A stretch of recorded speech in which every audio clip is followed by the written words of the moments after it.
जेव्हा आपल्या घरामध्ये भाजीला काही नसते ना, तेव्हा ही अशी बटाट्याची भाजी तुम्ही नक्की बनवून बघा. मस्त अशी वाटण न बनवता ही भाजी बनवलेली आहे.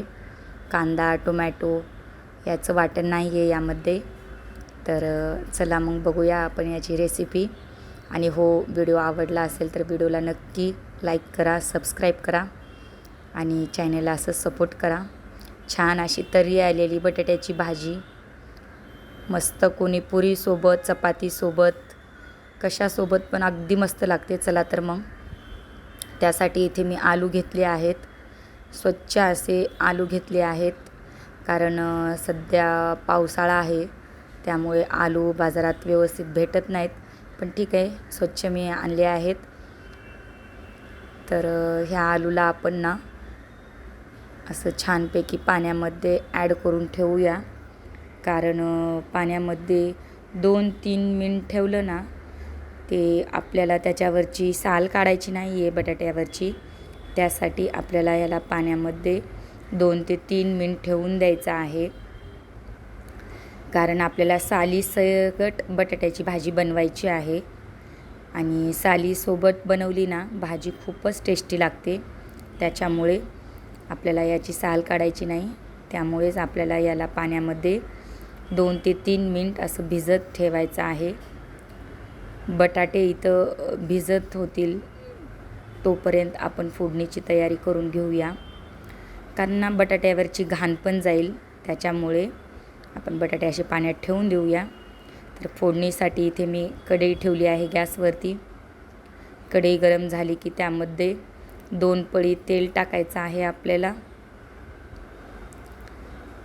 आणि तेल ॲड झाल्यानंतर त्यामध्ये मोहरी, जिरं, कढीपत्ता, त्याचबरोबर याला थोडंसं आपण परतून घेऊया. याला परतल्यानंतर त्यामध्ये आपल्याला कांदा ॲड करायचा आहे. 1 वाटी कांदा. 1 वाटी कांदा ॲड केल्यानंतर छान असा कांदा ना परतून घ्यायचा. हलका कांदा भाजेपर्यंत याला आपण परतून घ्यायचं, थोडासा ब्राऊन होजेपर्यंत. कारण कांदा कच्चा असला ना भाजीला थोडीशी चव चांगली येत नाही. तुम्ही प्रत्येक रेसिपीमध्ये बघा ना, कांदा थोडासा कच्चा झाला ना तर त्याची चव थोडीशी वेगळीच लागते. आणि त्याचबरोबर इथे अद्रक लसूण पेस्ट ॲड करायचं कांदासोबत. आपण कांदा छान परतल्यानंतर अद्रक लसूण पेस्ट ॲड करायची आणि ती पण मस्त अशी तेलामध्ये खरपूस अशी भाजून घ्यायची ती पण. आणि त्याच्यातला ना कच्चेपणा गेला पाहिजे अद्रक लसूण पेस्टमधला. त्यामुळे याला आपण परतून घेऊया असं कांद्यासोबत छान.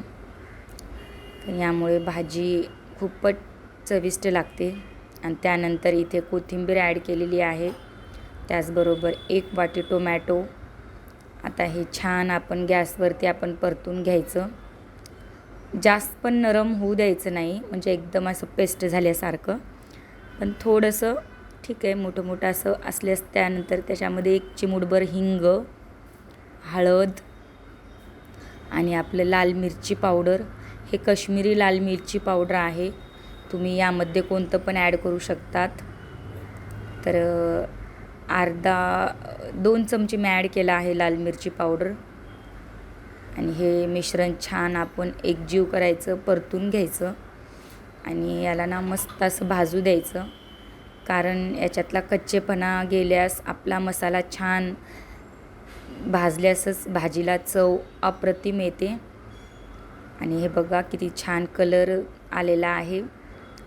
मस्त असं तेल सुटेपर्यंत हा मसाला आपल्याला भाजून घ्यायचा आहे, परतून घ्यायचा कढईमध्ये. आणि थोडंसं 2 मिनिट आपण झाकण ठेवूया, थोडीशी वाफ निघेपर्यंत. आपण इकडे बटाटे जे आपण पाण्यात ठेवले आहेत ते आपण छान असे चिरून घेऊया. हे बघा आलूच्या वरचं कितीतरी घाण निघत आहे आणि स्वच्छ असे आपले आलू तयार झालेले आहेत बटाटे. तर असे लांब किंवा छोटे जसे पाहिजे तसे तुम्ही कटिंग करून घेऊ शकतात. आणि जेव्हा भाजी बनवायची आहे तेव्हाच बटाटे कट करून घ्यायचे, कारण यामुळे काय होते ना, आपले बटाटे काळे होत नाहीत. त्यामुळे जेव्हा आपल्याला भाजी बनवायची आहे तेव्हाच बटाटे कट करून घ्यायची. आणि इथे मस्त असा भाजीला कलर आलेला आहे आणि आपला मसाला छान असा तेलामध्ये भाजलेला आहे. त्यानंतर आपण यामध्ये जे चिरून घेतलेले बटाटे होते ते ॲड करून घेऊया. त्यानंतर मीठ ॲड करूया, कारण आपण मीठ टाकलं नव्हतं, त्यासाठी मीठ टाकलं चवीनुसार. आणि हे बटाटे ॲड केल्यानंतर पण आपण छान असं एकजीव होजेपर्यंत तेलामध्ये हा मसाला भाजून घ्यायचा. कारण प्रत्येक बटाट्याच्या फोडीला ना असा मसाला लागला गेला पाहिजे. त्यामुळे पाहू शकतात असं बटाट्याच्या फोडीला मस्त असा मसाला लागला ना, भाजीची चव आणखीन छान होते. त्यासाठी मस्त असं मसाल्यामध्ये बटाटे आपले परतून घ्यायचे. आणि त्यानंतर इथं आपल्या आवडीनुसार पाणी ॲड करायचं. जास्त पण पाणी ॲड करायचं नाही, जसं आपल्याला रस्सा हवा आहे त्या प्रकारे तुम्ही पाणी ॲड करू शकतात. आणि किती छान तरी आलेली आहे आपल्या भाजीला पाहू शकतात.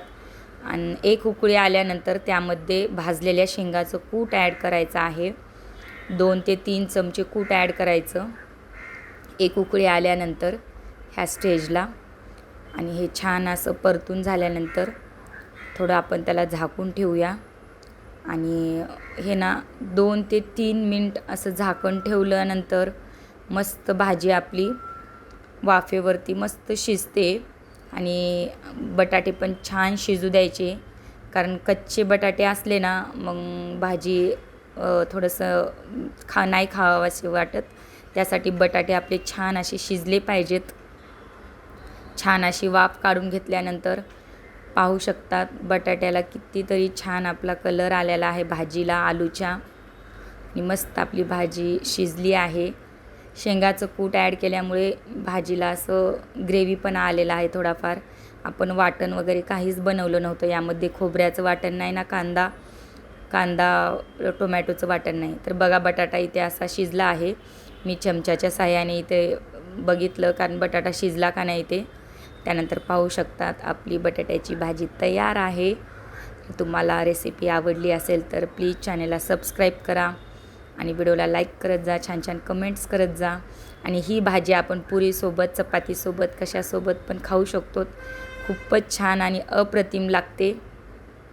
चला तर मग भेटू अशा छानशा रेसिपीमध्ये. व्हिडिओ आवडला असला तर नक्की चॅनलला लाईक करा आणि सबस्क्राईब करा.